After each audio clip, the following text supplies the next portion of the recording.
Ramazan ayının 9-cu gününün tapşırığını açıq elan edirəm. Gəlin birlikdə xananı açaq, görək nə çıxır. Bismillah.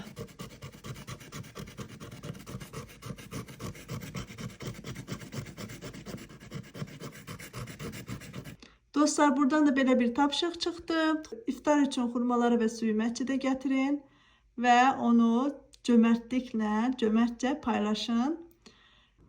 Dostlar, bu çok güzel bir tapşırıqdır. İnşallah ki sabah olsun ya başka bir gün olsun bu tapşırığı yerinə yetirmək bizə qismət olar. Sabah bacarmırsınızsa Ramazan boyunca hər hansı bir günü eləyə bilərsiniz. Çünki mən də öz adıma deyirəm, sabah bunu eləyəməyəcəm. Çünki başka bir yerə dəvətliyik. Sabah məscidə gedə bilməyəcəm. Amma məscidə gedən günlərdən birində aparmaq istəyirəm inşallah ki su ilə xurmanı aparmaq istəyirəm. Bu şəkildə dostlar, siz də məscidə getmə imkanınız varsa məscidə apara bilərsiniz xurma ilə suyu. Elə bir imkanınız yoxdursa öz yaxınlarınızdan da bölüşdürə bilərsiniz. Yəni sizə necə rahatdırsa, əsas odur ki bu cömərtlik qəlbinizdən qopsun.